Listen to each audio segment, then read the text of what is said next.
Chris, Rob, why are we sat in a sauna in Sheffield City Centre? What's happening? Yeah, good question. I often ask myself the same thing, to be honest. Chris and I met back in 2012. We studied business at the Uni of Bath together. We actually met on the first night of university. It wasn't a very wellness evening. I think it was the first night of freshers. Chris is still saving my phone as Chris Course, because I think I was under the influence of a few beers at the time. But we met many years ago. We had this shared passion of music together. So we started a radio show at Bath, which was Chris and Rob's Emerging Music, as we originally called it, yeah. We saw similarities in our interests pretty much straight away. Fast forward a few years, Chris was kind of living in Copenhagen at the time. I was in London. I was feeling a bit burnt out, to be honest, and I'm sure we'll maybe talk about that a little bit more later. But we both had this kind of shared understanding of what was going on in Europe around sauna. I was looking for something to do post my career. Chris was telling me about this thing called Saunagüs in Copenhagen. I was like, what the hell is this? He kind of invited me and my wife to go over, experience what was happening in Copenhagen, this whole concept of guided sauna to music aromatherapy. We were a little bit skeptical. We went there, kind of fell in love with it. And at the same kind of time, we were looking to move out of London. My wife's family live up north. Chris is originally from Manchester. And almost by chance, we kind of fell in love with Sheffield. We saw what was kind of going on in the centre of town. You know, I'd always had an understanding and appreciation for just how proud this city was. And we started looking around at a few venues in Sheffield and fell in love with the place, really. And I mean, not many places in the UK you can get a Grade 2 listed building like this and have the, you know, confidence from the council to just have the keys and do something. So, you know, Sheffield for us was very organic, wasn't it? Yeah. It was, you know, we were all kind of moving back up north. We saw what was going on in the city and we said, you know, why not, essentially? And I think from my perspective, I'd kind of seen how sauna can be done in an urban context in Copenhagen. You know, we always say there's some beautiful saunas around the UK, but often they're by a beach or in nature somewhere, which, don't get us wrong, is beautiful and we love those types of saunas, but a lot of people don't live close to them and they live in cities, they live in urban environments. And we went to Copenhagen, we saw what was going on there, and there's, you know, 50, 60 plus saunas. Everyone has a sauna membership. People make it part of their daily routine. It's really integrated into their lives. And we just thought, why can't that be the same in the UK? So that's kind of what really inspired us to try and set this thing up. And I've heard you say Saunagüs, so that's one word. Can you talk us through that? Yeah, so I forgive the butchering the pronunciation, but it's Saunagüs is the Danish kind of guided sauna ritual, if you like. So it's typically 3 rounds or 4 rounds in the sauna, about 10 to 15 minutes per round. It's a mixture of aromatherapy. So the saunamaster, as they're called, or the Goosmeister, they're pouring onto the coals, so with some beautiful essential oils. There's music, which is often curated. There's a bit of breath work, there's a bit of meditation. You do 3 or 4 rounds, and you have a gap in between of 8 to 10 minutes where you're cold plunging, rinsing off, rehydrating, taking a moment just to reset, and then you go again. And certainly from my experience in Denmark, it's a pretty intense experience. Like, the heat is really, really high. Certainly towards the end of each round, they really crank up the humidity, and it's almost like a challenge, but in the best possible way. You think you're on the edge of it being too much, but then just when you think you need to leave, it's done. So you feel amazing afterwards, and, you know, I'm sure we'll get into the science a little bit, but the endorphin rush you get afterwards is fantastic. In Germany, it's called Aufguss. There's often towel-wafting techniques as part of the ritual as well. Which we're brushed up on now. Yeah, we have trained in towel-wafting. We were in a field near Brighton for a 3-day course, wafting a towel around, which is a little bit surreal, but we do kind of implement those practices here as well. And I think the beauty of it is that it's not really defined exactly what it is, and every sauna master has their own slight different take and different angle on it. And we never want to prescribe, you know, a certain style. We want to take inspiration from other cultures, and, you know, again, we might get into it, but sauna culture around Europe is completely different depending on where you go. And I think it's not really been defined in the UK yet, and we kind of want to play a bit of a role of shaping that a little bit, I guess. Maybe we go for that before we go into sauna as a thing that we could do, kind of best practice, what a newbie might do, what somebody who's a bit more versed and wants to try and get from it, that's more than just sat in a hot box for 20 minutes and hope that that does the job. When we think about the culture around it, so Finnish, Scandinavian, Japanese, there are so many different pockets of sauna, of hot box, so to speak, around the world. When you think of it, and you think of it in Sheffield, do you think there's a different direction for it? Are you trying to push it in a way, or are you happy to kind of carry on what you're seeing? I think the biggest thing, and we see this day in, day out here, I mean, we're open 7 days a week, so we get a real variety of people coming through the doors. I think what we are trying to do is make it really accessible. Yeah. We're not trying to overcomplicate what sauna is, because ultimately I don't think the UK is ready for a complicated definition of what it is, to be honest. So what we try and do is we always try and give them a parameter to work in. So if they're here for a 45 or a 90-minute session, that they can get the most out of it. And I'd say almost like 60-70% of people who come through the door don't really know how to interact with it. You get very, very few who are like, look, I know what I'm doing. How can I capture the absolute optimal in the 45 minutes? But I say most people kind of turn to us and say, hey, look, how do I do this? So, you know, what we always recommend is that we have kind of two saunas. This is a very, very dry heat, this sauna. It's a finished grade dry heat sauna. We have an Estonian sauna upstairs, and purposely we built that to capture a bit more humidity in it, so it feels slightly wetter. The intention of that is to give people who prefer a dry heat, or like you get a lot of people who go into a very humid room and can feel slightly suffocated and it feels a little bit more intense. So that's why we wanted to offer both. But our kind of recipe to access wellness at Goose is kind of anything between kind of 8-9 minutes up to 15 minutes in the heat, and kind of 8 to 10 minutes out of the heat. So you've got 3 benches in here, you've got 2 benches upstairs. Obviously the higher you go, the hotter it is generally. And we just say, listen to your body, right? Anything from 8 to 15 minutes, you are increasing your heart rate, you are getting in that hot space, but also taking the time outside to rinse off, get some water on board. And I'm sure we'll talk a little bit later about more the science around cold plunging, but anything from kind of 30 seconds to 2 minutes is optimal, right? You know, we've spoken to a lot of people and you get kind of 80-90% of the benefits after about 15-20 seconds in the cold plunge. So we give them these kind of loose but quite basic parameters, so that if it's your first time in sauna, you can walk away, A, feeling great, but B, also having learnt something which is you can take away. And I think there's a big education piece around sauna culture, to be honest. I think broadly speaking, people know it is good for you. They don't necessarily know why. So maybe they've been to a sauna in a gym, maybe they've been to a horse box sauna and they've kind of enjoyed the experience, but they've just kind of sat in it for a bit and kind of felt okay afterwards. I think we're trying to educate a little bit more. So obviously we have our free flow sessions, but where our big USP is, I guess, and where the education piece really comes in is the guided experience. And people see with those components we mentioned before, so the music, the aromatherapy, they see what sauna can be. It's elevated, it's experiential. And we always compare it to maybe going to the gym. You can go on your own and you can do your own workout and you can have a good time. But if you have a PT who knows what they're doing, they're an expert, they guide you through certain exercises, it elevates that experience and then maybe it inspires you. So next time you go and do a little bit differently. So I think it'll take time to educate people on what sauna can become. And we're cautious not to, as I was saying before, to prescribe exactly what it should be, but it's more about giving them inspiration to show them what it can be, and then they take from it what they want. I think that's kind of our objective. For sure. And I think there are bits that are obviously bigger than the physical or separate to the physical that I want to get into with you. Yeah. But when we talk about the physical and what people might expect from general sauna use, as you say, heart rate goes up and you're sweating and you might get the benefits from less time than you think. What are the benefits? Why would we sit in a sauna anywhere? Plenty. So to be honest, there's a very long list and the research is still being done, but generally speaking, there's huge cardiovascular benefits. So, you know, your heart rate is elevated, you kind of almost in a zone 2 level of cardiovascular activity. It's dilating your blood vessels. So, you know, you're flushing your system with all this beautiful fresh blood, and it's really like helping clear your system.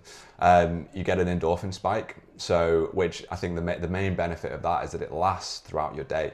So for example, if you have a caffeine spike, you get a crash, right? Pretty soon after you have it. Endorphins, they last for 3 to 5 hours.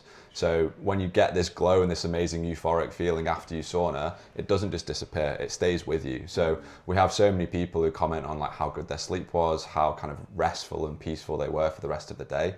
You get real benefit from that as well. It kickstarts your kind of metabolism. So it doesn't necessarily mean you're going to lose weight, but it kind of kickstarts that process. There's a lot of benefits from that. And it kind of helps prevent neurodegenerative diseases as well. There was a study done in Finland which followed a group of Finnish men for 20 years, about 2,000 men, I believe. And basically the takeaway was the more sauna you do, the better.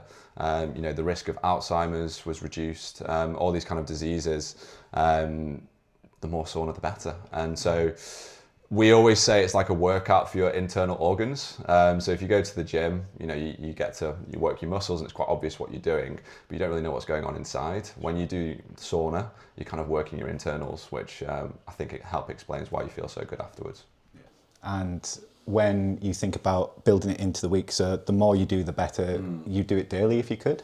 Is that how you'd approach it? Yeah, and again, I think it comes back to the fact that we need to recognise where we are as a society. If we come out as Goose and say, Sheffield, you need to be sauning every day, I think that's probably not the right approach. And I think, what we're trying to do is make it habitual for people slowly.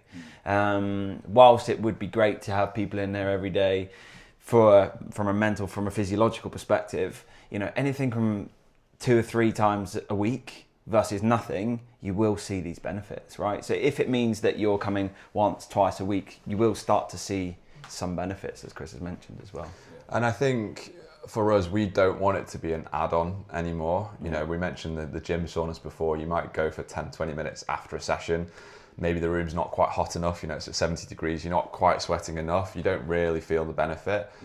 We think that sauna should be a standalone activity, and that's what, as Rob was saying, we want to turn that into a habit. I think general consensus is about 60 minutes of sauna a week is fantastic if you can do that. So whether you spread that out over a couple of sessions, even if you do 3 or 4 rounds over one session, that's a good start. Obviously, if you can come every day, fantastic. But people need to be realistic and pragmatic as well. So we don't expect everyone to do that, although we do have some customers who do.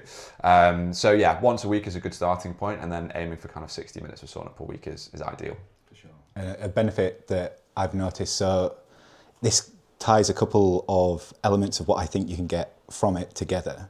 Me and my best mate came here in February on Pancake Day, and we were here and then we were in the cabin on the moor, and it was such a lovely afternoon, just so chilled out, like belly full, feeling content anywhere from the sauna. We didn't drink, it wasn't one of those. We were chatting downstairs about how 2 drinks is more than enough maybe for us. Yeah. And actually this is a way to be with other people and to feel good in the daytime, come into town and then do what you'd normally do. Maybe you just got a towel in your bag. Yeah. That feels like something that is quite accessible to me. Yeah. And it's something that I would love more people to get into if they could, and Sheffield's such a great city for that, to just then go and explore afterwards. And it's interesting, we had a couple of guys who came in a few weeks ago and kind of overheard a little bit of that conversation in the cafe when they were waiting to check in, and just got talking to them, and they said, we're actually having a business meeting. We normally go to the pub. I think they were contractors.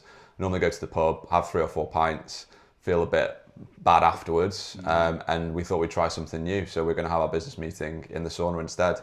They booked on for 90 minutes, they came out afterwards and they said that was absolutely incredible. It's just creating a new, we always say it's a third space, right? So you have your work, you have your home, where are you hanging out, where are you socialising? And historically it's been the pub in this country, and I think there's a real shift away from that. People don't want to feel horrible, and don't get us wrong, we still have a drink every now and again, but it shouldn't be the norm. Why can't we create new spaces that you can enjoy and feel good afterwards, and still get the social benefit and just feel really positive after your experience?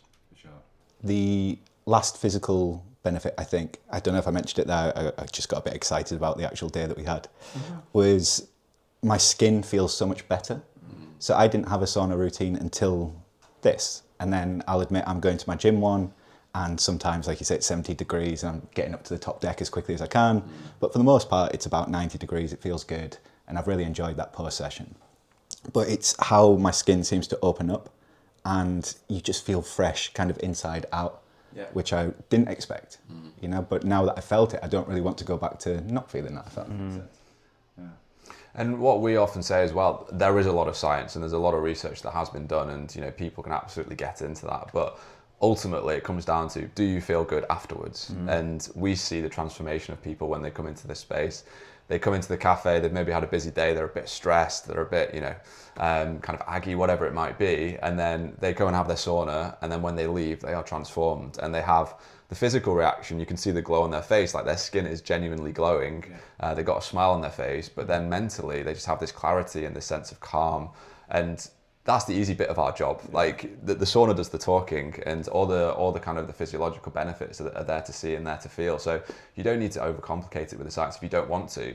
You just feel good, and that's what we want people to feel. We always have this thing, whoever's working, we say, look at the shoulders of people walking in. Look at the shoulders, and most people like this, they're slightly cool. You don't know. People have lots of stuff going on in their lives. You don't know. You're working behind the cafe. It's not for us to know. But people come up with shoulders like this. They check in. What's your name? Yeah, have my towels. And to see the transformation once they go through the curtain and once they come back out through the curtain is ridiculous. Like the amount of people. I had a guy 3 or 4 weeks ago. He came in like this. He was kind of checked in. Went upstairs. I was like, okay, go and do what you want to do thing. Came downstairs. You could clearly see what he'd kind of done upstairs had been really helpful for him. He gave me a hug out of nowhere.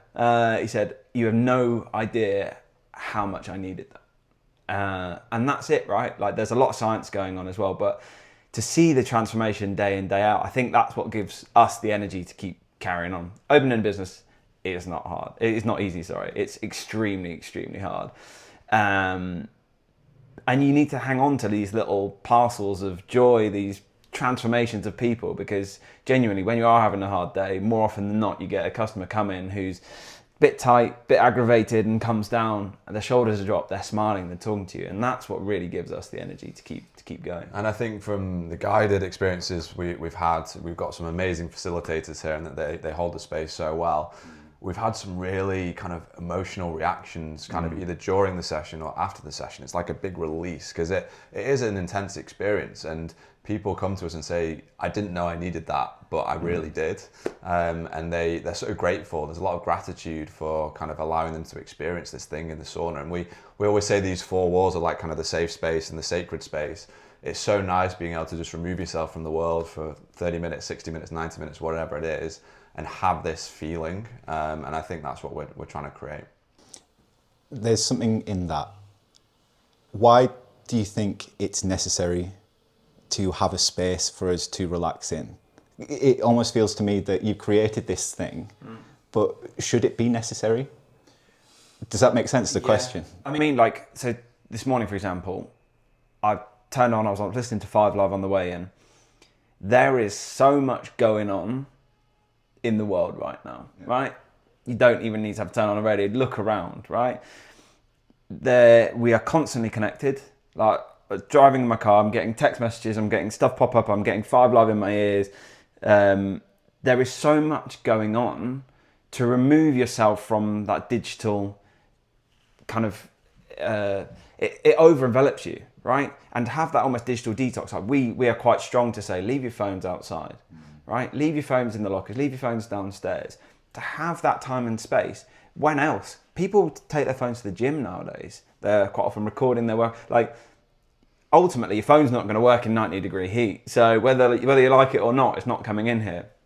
So to have such a strictly enforced space where you're not connected, you have space and time to think and process. Like we say, we process things. We work through lists. We can do this stuff, but you're ultimately, wearing wearables, like you're always connected. So to have that real strict space, not only third space, I'll take it one step further, that third space with no digital interference, where you can actually leave the world behind a little bit, that for us is becoming, really important. And it's so interesting to see how different people use the space as well. We talked a little bit about it downstairs, but some people want the social element, and it is about connection and community, which is fantastic. Like, we definitely want to encourage that. But for some people, it is just having a moment of reflection and silence. And I think that's the beauty of this space. Like, it caters to everyone. Like, whatever you want to take from it, you can get that. And I think there aren't that many places in society where that can happen. So we really value that, and we love chatting to people when they come in and hearing people's different stories, like why they sauna, what their motivations are. ultimately the end goal is to feel better. And I always talk about North Star, like what are people aiming towards? And their North Star is I want to feel good. And it doesn't really matter how you get there as long as you do. And I think this space is so flexible and an incredible space, it does allow them to feel better. I appreciate as a coach, I appreciate as somebody who's been in saunas and heard the contractors and just sat by myself, that the people who come in will be varied. So I think it's a pointless question to ask who's the type of person that uses it.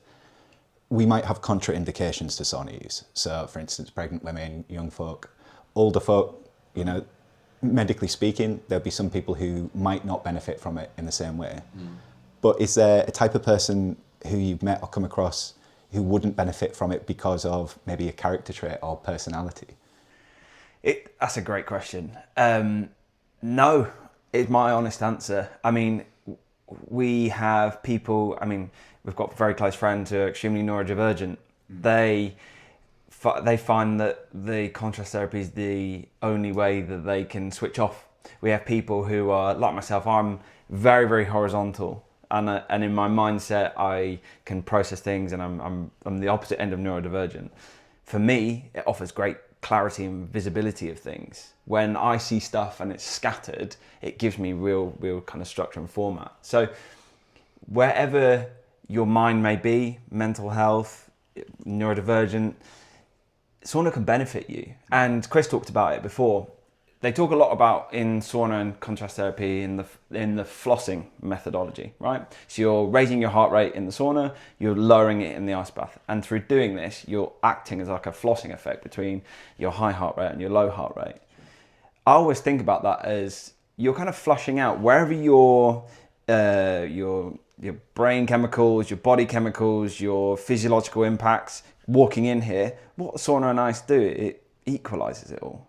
Wherever your mindset, your personality trait, whatever it might be, however you're walking into this space, it acts as that kind of equalizer.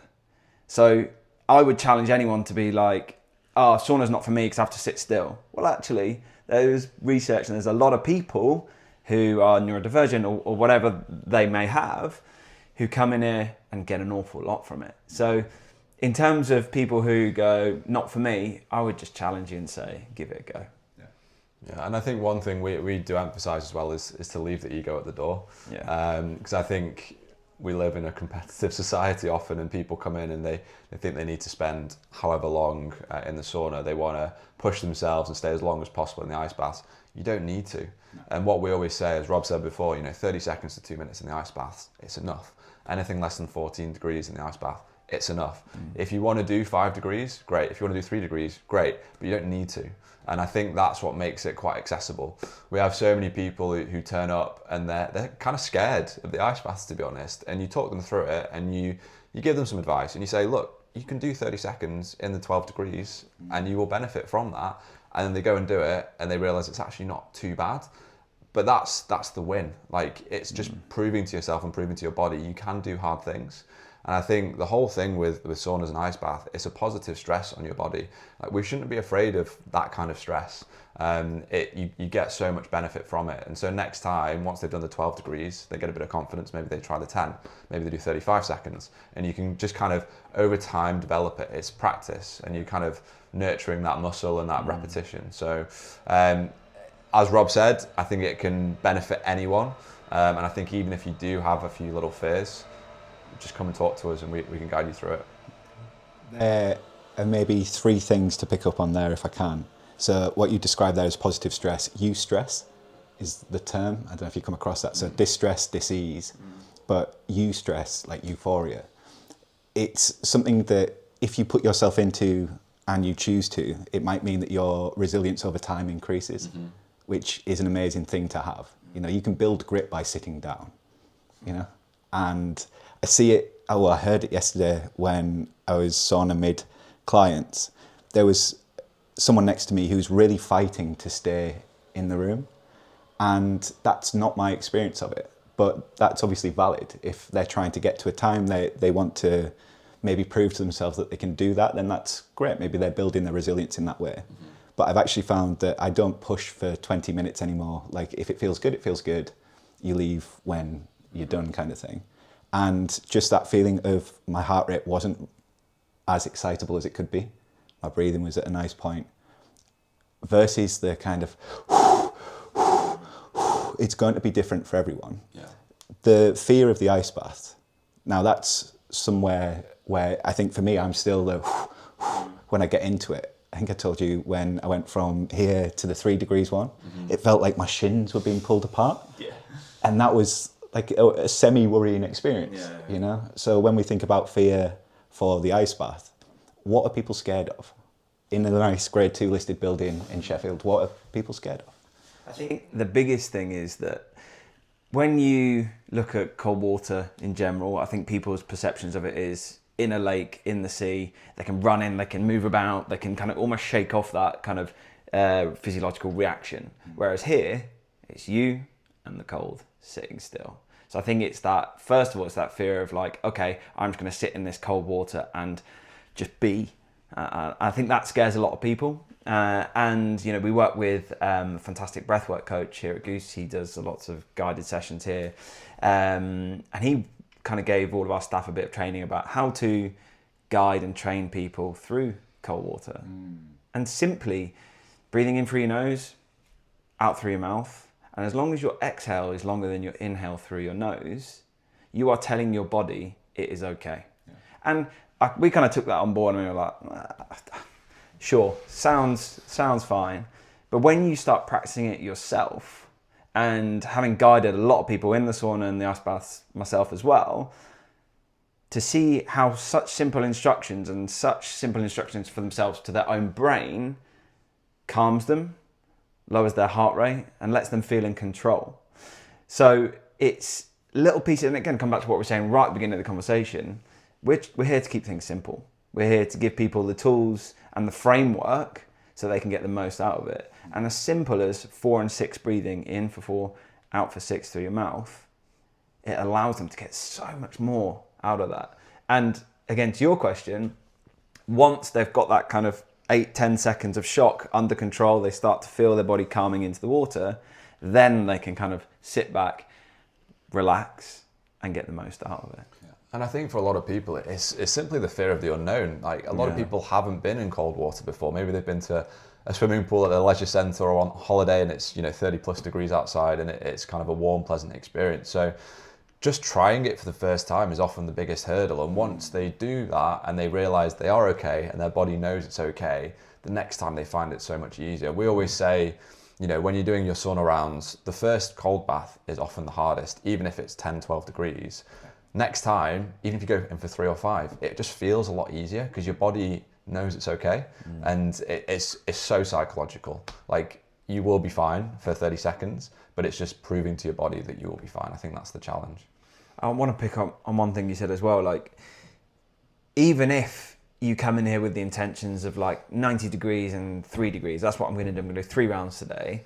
And you're not vibing with it, you're not feeling it, listen to your body. Yeah. That is our biggest piece of advice. Like Chris and I have done a fair amount of saunas. Sometimes I was in here last week with my wife. I was really struggling after 8 minutes. And I just said to her, look, that's me. And what suited me that day was a few rounds of 8 and 10 minutes, a cool shower and 1 cold plunge. Other days, like I remember going back to my birthday, like we had a little closed door birthday party here. I was feeling really energized with my friends. We were at 90 degrees. It was fantastic. 3 degrees, not a problem. All depends on how your body's feeling.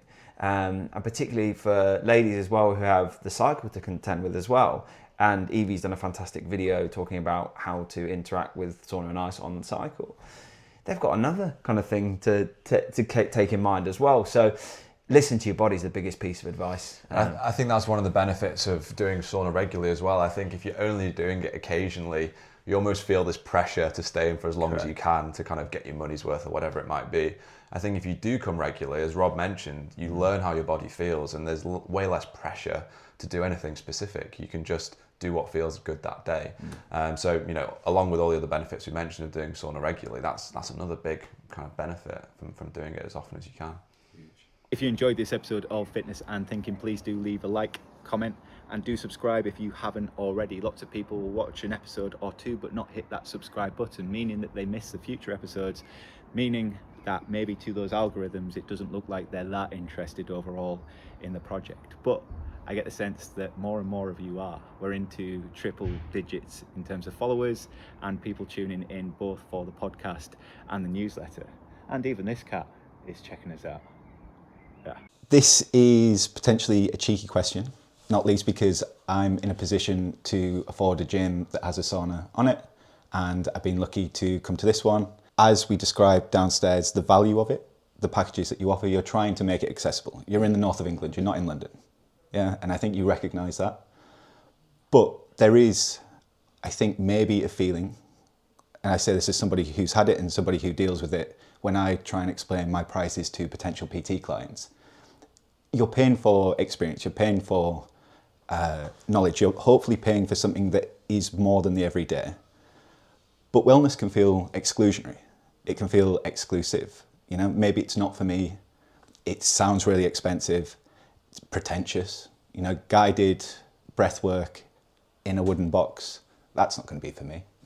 How would you respond to stuff like this? I mean, my initial response is that's exactly how I felt before I tried it. So I had this incredible experience in Copenhagen. There's a sauna centre there called F&T47, which is on the beach. It's this round sauna. It's almost like a mud hut, and you sit in the round, seat 16 people. And I read online, I read that it was great, but it was very much, it sounded almost like a cult, if you like. And I kind of went into it very skeptical. I mean, Rob can attest to this. I can be quite a skeptical person anyway. I'm not into the kind of whole, you know, gong music and like yoga, that sort of thing. I appreciate the benefits of it, but that's not really kind of what I'm into per se. So I went in with a little bit of a closed mind maybe, and then I went through this experience and it completely transformed my perspective. And the feeling that I got afterwards was incredible. And I think you remember a feeling. It's like, it's quite a sensual experience, if you like, you know, the smells, the sounds. You know, there's always, kind of nostalgia, if you go back to your childhood, you get a smell and it takes you back to this moment in your childhood. Like, senses are very powerful things. And I think when you have a really strong feeling and reaction to this guided experience, it sticks with you. So I think in that sense, you know, I would just encourage people to try it. In response to kind of the accessibility, I think you're right. Like we absolutely try and make it accessible as possible. You know, we do memberships where it's pretty reasonable. We tried to fill a gap in the market because we've been to the expensive day spas where you're spending, you know, 50, 60, 70 quid, whatever it might be. It feels like a real treat and luxury. It's not something that you want to be doing often. As we mentioned earlier, we want to make this a habit. So ultimately it needs to be cost effective. And we said it's the main event. You know, if you've got a gym membership and you've got, you know, a Netflix subscription, you've got all these other subscriptions, like it shouldn't be too kind of inaccessible. So we charge about 12 quid if you have one of our memberships. We think that's pretty accessible for people. And we also do some kind of preferential rates for various communities. So we do NHS discounts, we do carer discounts. We do a lot of work with student societies as well, just to try and get them to come and experience it. So we try and make it accessible. We appreciate it's not going to be for everyone, but we do what we can. Comes back to where the UK is. As a nation, I think everyone's woken up to this idea of, sauna, wellness. We're seeing sauna villages pop up in Cardiff just last week. In order for this to, you know, really take off, I think people en masse are going to have to start making it habitual. I think we're at a crossroads in the UK for wellness, where if we go where we think it's going to go, I think particularly with Gen Z and the drinking generation are becoming less and less kind of powerful in terms of their ability to spend. Gen Z is starting to have an income. You know, I think if we really grasp where this market is going and really, you know, say, yeah, UK wellness is here to stay, I think what we will see is it will become habitual. And this is why I say, Chris and I, you know, this is a bespoke designed sauna. You know, it'd stand up against the best saunas in the UK, it really would. And we could charge much more for it, but we don't want to. We want this to be an experience where, should we just pop to Goose for a sauna? Yeah, why not? Right, it's the same thing as just going, should we pop to the pub? And that's really, really key to our kind of core ethos as a business. And ultimately, sauna has been around for thousands of years. Like, this is not a fad. This is not, it's a trend for sure, and it's been through different cycles over those thousands of years, but it's been around for a long time in different forms and, you know, in different cultures. And we just think this is kind of a new reincarnation of it. And we want to kind of help shape what that culture looks like in the UK, because I think anything that benefits society and individuals within society should be looked at, like, in detail. And we, you know, what motivates us and gets us out of bed in the morning is that we make people feel better, and we want to create a space that allows them to feel better. What was it I was going to say? What I was reading the other week. They've found in the last few years these kind of sweat huts in Ireland, which are like 700-800 years old. So if people from the UK, Ireland think that, you know, this is a European, Japanese tradition, not at all. We have origins in the UK, Ireland, of us doing this exact thing. So I would challenge people to say it's not very British. It absolutely is British, Irish. We've been doing it for hundreds of years. It may have just fallen out of love with it in the past 200-300 years, but it's been a part of our, you know, heritage. Does it feel, or did it feel like a gamble to set up in Sheffield? Poor. I don't think so. I think that there is, and we've talked a lot about this, we are examples of this, of people fall out of love with London.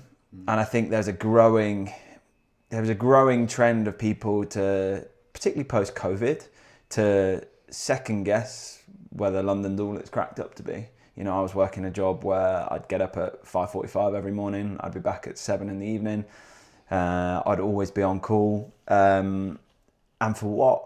And I think that particularly post-COVID, where we're either in a spare bedroom, back at our parents', lodging with friends, whatever, it gave people time and space to question whether particularly London is the be-all and end-all. So I think you are starting to see people move to smaller cities, to the countryside, and think about their lives in a slightly different way. So combining with this kind of outflux of people to cities like Manchester, Sheffield, Leeds, Birmingham, and the fact that people are working from home more, people are putting more, certainly I did, putting more kind of gravity on health.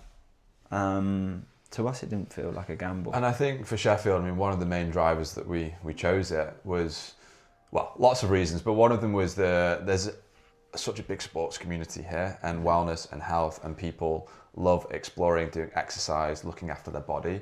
So it felt like a real natural fit. We appreciate there's a bit of an education piece, like, you know, as we touched on before, sauna is not top of mind for a lot of people, and we're trying to put it there. But the general kind of values that people have and the hobbies, the activities they do, it felt like it went hand in hand. And then alongside that, we felt a lot of support from kind of Sheffield as a city and from the council. Like, they really back independent businesses. Ultimately, I mean, Rob and I, we have careers and, you know, work for some reasonably big companies, but ultimately we were starting a new business and it was a risk. You know, we're in quite a flagship development. Not every council would back a business like us, and we felt the love, if you like, from that. And just walking around this area, you know, you've got Lear's Yard next door, and there's loads of independents popping up, and speaking to people every day as we do, people value that. I mean, of course you need chains on the high street, but I think the real value and the interest of being in the city centre is having these independents. So we felt that love, and we thought that Sheffield will get behind a business like this. And speaking personally, I'm a proud northerner, and I've lived in London on and off for 6-7 years, and I just think, why can't the north have nice things as well? I mean, you get new places popping up all the time in London, and it's almost taken for granted, but you know, people up north like good things and good quality products, and they appreciate it. So we kind of wanted to bring that to Sheffield, and so far we felt the support from that.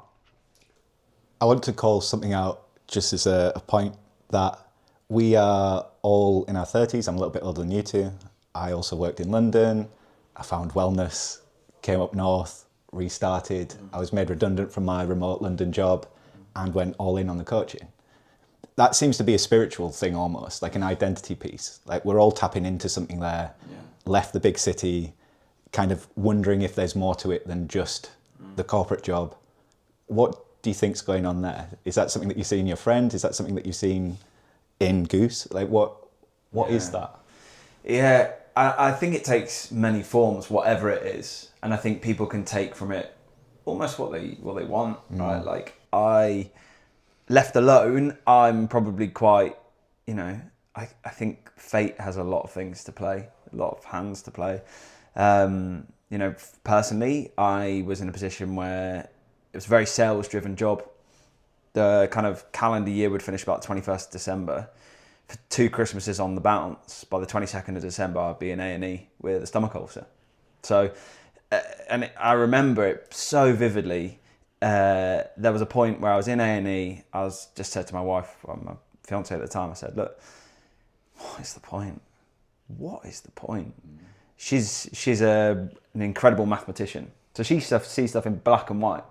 And she sometimes struggles to see how I see the world in like this multicolour fate kind of view of the world. But certainly kind of talking through with her the timing of life, where we were, you know, fate playing its hand, health playing its hand. I think, to answer your question, timing is a massive thing. And I think that whatever you go through in life, Chris has his own story, it's about taking the plunge on these signals in life. It's not about ignoring them, because I feel that so many people, and the amount of people who say to Chris and I, oh, you're so brave to do this. I don't see it as a bravery thing at all. I see it as just listening to what is going on. Like, certainly from my mental health, my physical health, every sign was saying, you need to do something. And I would be doing myself a disservice if I just ignored that. Yeah. So whether it's, you know, you're religious, whether you just believe in listening to your body, I think the biggest thing is just listening to what is going on. And particularly in London, where, you know, you're in hospital for 5 days, you go to Christmas, you get fed, January, new start, you're back in work, these are your objectives. It's very quickly to find yourself another 3, 4, 5 years. And I was looking around at my bosses and going, you're the wrong end of 40. You don't look particularly happy. All of them had health problems. Most had drinking problems as well. I didn't want to be that. And again, it comes back to this, people are like, you're so brave not to do. I think you're actually ignorant to ignore those things. If you don't want that from your life, why are you doing it? And I think from my perspective, it almost takes a little while to realise that there's this societal pressure that you go down a certain path. And certainly, you know, we did the almost kind of obvious university route. We did a business degree. You know, at the end of that business degree, you go down a certain path, you do a certain career, you climb the career ladder. I think me more than most, I mean, if you speak to my friends, you'll know I bounce around a little bit in terms of jobs, but I knew straight away that was not for me. Yeah, that was the path I'd kind of set off upon. And I tried moving around different jobs for a little while, and every time it was the same pattern. 6 months, it'd be okay. I'd learn something new. I'd be in a new industry, new job, new people, etc. I'd get a little bit from it. And then at that 6 month mark, almost without fail, I'd get bored. And I'd think, what's next? And I did the whole cliche businesses growing up. I had the sweets at school. I had like an online eBay store. I kind of did all that sort of stuff. I think there was something within me that knew I always wanted to do my own thing. And I think that's what connected me and Rob. Like, we did always know that. And I think it took us a little while to get to the place where we could do it, whether it be resource or just mindset. But ultimately, we knew that we wanted to do our own thing. And we wanted to be proud of what we do. I think you can be a cog in a machine in the corporate world. And, you know, I had many a day where I'd kill myself for a week doing a project, which apparently was the most important thing. And then actually take a step back and you reflect on it. And you're like, if I didn't do that, would anything have changed really? And the answer is probably no. I don't want to diminish people's jobs, but often the answer is no.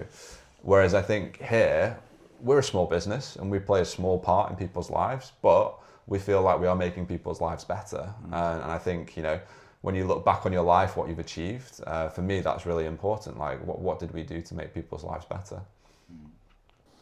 What do you disagree on?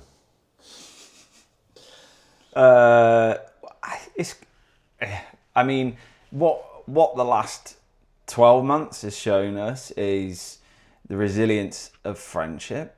And this is not to sound too gimmicky or too cliche. Most people, business books will go, don't enter businesses with friends. I actually think it's a gift because Me more than Chris. I've probably been in tears a few times. Chris is very resilient. He's very, very clear thinking. I would say I'm a bit more creative, I think, and you lean on each other for these things. And we almost have an unspoken kind of dialogue in that we can get stuff done really well. What do we disagree on? I think it's almost that we've got to the point, and there has been points where we've disagreed and fallen out. Of course. There was one particular time, it was 2 or 3 days before we were due to open in December. We probably had 2 weeks worth of work for 3 days. Yeah. We were working 15 hours a day. I am of the view, and I get in this mindset where I will just work myself, as you can see from my previous job, to ill health. Chris would support me in that. He said, if this is how you feel, this is what you got to do it. But it got to a point where it was almost unhealthy for us. We didn't have a chance to breathe. There was a period for maybe 4 months we didn't have a chance to be mates. We were builders. So that was kind of one example. But I think disagreement is healthy as well. It keeps, for me, it keeps me from being lazy, right? It keeps me from, okay, if I make this decision, I have to be able to justify it to Chris. Without disagreement, or without the thing in the back of your head that goes, are you able to justify this to the other person? Because if Chris then says, I actually don't agree with this, at least you've gone through the justification process. So look, we do disagree on stuff. I think it's healthy. I don't think it wasn't immediately perfect, but you learn. And, you know, we employ 5 people on a part-time basis in the building. We've got 3 other instructors.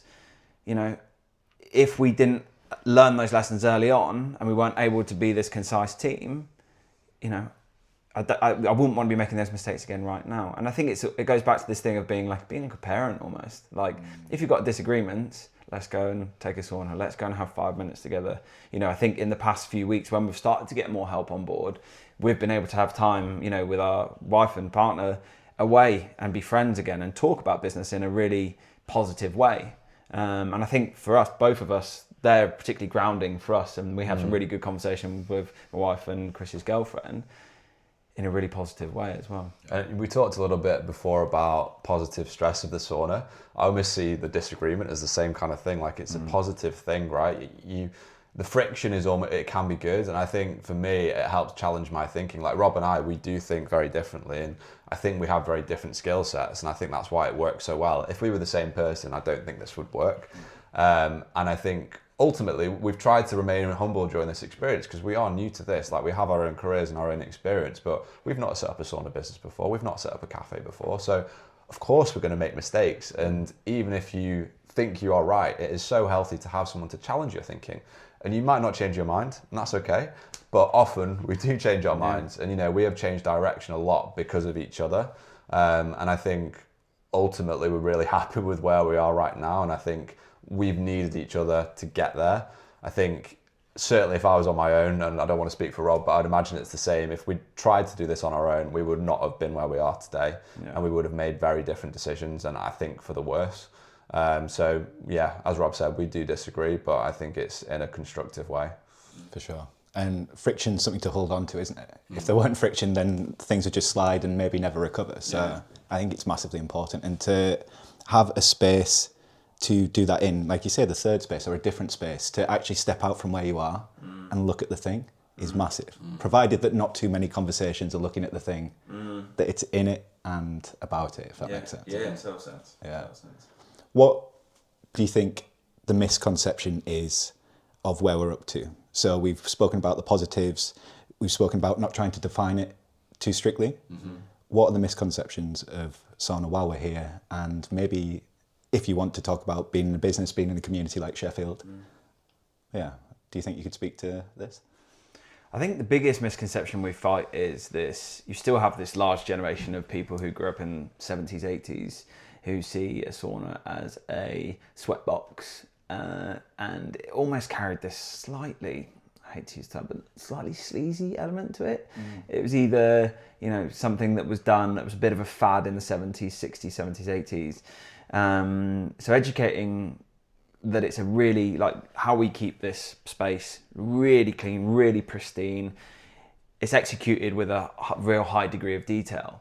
So just kind of getting people up to speed in that it can be a really positive experience, whether you're female, male, whatever, however you identify, and you can be safe in this space as well. Like we spend a lot of time working with a lot of subgroups and making sure that they feel safe and welcome. So the misconception that this is just for white, straight, heterosexual people is something that I really want to challenge. And in my previous job, I spent a lot of time as an LGBTQ plus ally in like a trading floor environment. So you think of trading floor, you think of white males typically. And what I did and what I prided myself on doing, like my team was a female of Indian heritage, a Nigerian guy, and a guy from the British Army. I really prided myself on people of subgroups, making them feel welcome in an environment which was really unwelcoming. As for a white straight guy, it was unwelcoming for me, and I fit a lot of those norms. And to kind of draw a comparison to here, I want to make sure that whoever or whatever you are coming through, mindset or background or creed or whatever, you feel welcome, right? If you come into this sauna and there's a mixture of people, how can we create a space that feels safe? Yeah, I think from my perspective, people ask like, who comes through the door? Who is your big demographic? And obviously, we did the whole business plan piece, we did our research, and we kind of had this image, I guess, of who the target customer would be. And what has made me so proud and so happy so far is that I could not tell you who that is. Yeah. We have had everyone through the door. So 18 is the kind of the youngest you can be to come in, but we've had 18-year-olds through to 80-plus-year-olds. And we've been trading for 4 months now, and I still don't think there's like a strong demographic. And I think the mass market appeal of it is amazing. And I think it just shows that everyone can benefit. So if anyone does have a misconception about what sauna is, or they have question marks or whatever that might be, that's what I would point them to. That's our data point, right? Like everyone comes through this door, and we think, certainly from conversations we've had, that everyone benefits from it as well. What don't you get asked about? Is there anything we've not covered that you'd want to get into? Well, I guess one thing is, what does the future look like? Like we are so hot up on defining what's going on right now, but we have a bit of a view as what the future looks like, particularly for Goose. I think we feel that people get the most out of the guided experiences. Go to Copenhagen, they're running 2-3 guided experiences at the same time in any given venue from 7 a.m. till 10 p.m. at night. And I would love to get to a point, like we look at the kind of gym class model in London, Manchester. I would love to get this to a point, and we are starting to see it, where we're putting on a guided session once a day, twice a day, the before work crowd. And really just changing sauna from a place that's free flow where you drop in with your friend for 45 minutes, 90 minutes, but to a place where it can be a thing, right, we're going to go to a guided Goose before work, set us up for the day, or make it more of an event. And I would love to see, and I think what we see as Goose versus the rest of the sauna market in the UK is how closely we value guided sauna, right?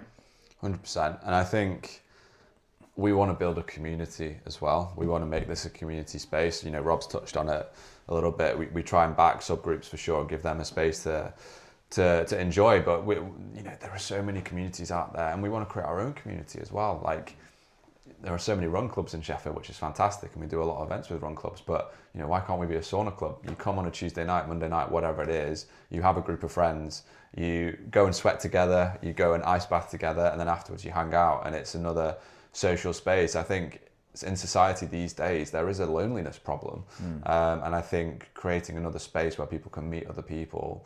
We hosted our first sober social a couple of weeks ago, where we had a guided session for 75 minutes, 24 people in this sauna, really vibey, and then we had a DJ set downstairs afterwards. And my big takeaway from that evening was seeing a group of 8 people at the end of the night at 10:30 when we were closing up, who had never met each other beforehand, having really great conversations. they hadn't had any alcohol.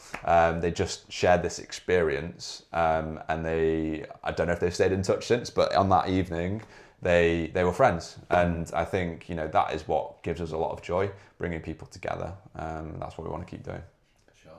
I want to just quickly ask, felt hats and testicle packs. Nice, that should be a t-shirt. What kit do you need? We're talking about people maybe pushing themselves for time. We're talking about this being as something that you do as well as the gym. It's not one or the other. You make time for it. Maybe you can stay a little bit longer. You get to the point where you're listening to your body. There will be people who will try and optimize everything. And the testicle packs, the ice packs, this is because potentially while the heat may be good for lots of reasons, if we're thinking about things like motility, fertility markers in male bodies, the heat might not be optimal, for instance. Yeah. So do you need to bring things into the sauna? Are there any concerns with that? What are the felt hats about? Do you need your own felt hat? Yeah. These are things that a beginner might not know about and might think they need. What's your take? Yeah, so I think the biggest thing is with Goose, we try and facilitate that once you come through the doors, we look after you, right? So the hats, which help protect not only your hair and head, they create an insulation of air between the hat and your head. They help you cool down. On the pants, I think it's something that, you know, we've been talking a lot about at the moment. We're of that kind of age where it's a real big topic and a real big conversation. I'm speaking to a company in Australia who do some really cool sauna hats at the moment and some pants which help. There's still a lot of research to be done. I think it comes back to Chris's point about Finland. You know, these guys, as a population, the fertility levels are really, really high. So is there a balancing effect in terms of the psychological benefits of being in the sauna and the other physiological effects that overweigh the fertility? I don't know. But I think what Chris and I will always promise to do is be on top of any research, updates. If stuff's a fad or a fashion, we will try and be involved in the conversation in one way, shape or form, so that if you're coming in and have concerns, we at least have the facilities and advice to be able to help you. And I think I'd add a couple of things. You know, everyone is different and everyone's body is different. We're not about telling you what you should or shouldn't do, but we are here to provide guidance. So if you've got questions, we will try and answer that. But I think also to add, you know, it depends on frequency a little bit. You know, we mentioned that we're trying to turn this into more of a habit. I think a lot of our customers do come maybe every couple of weeks, every 4 weeks. So maybe some of these topics are not quite as high priority. It's not to disregard them. That's not what I'm trying to do.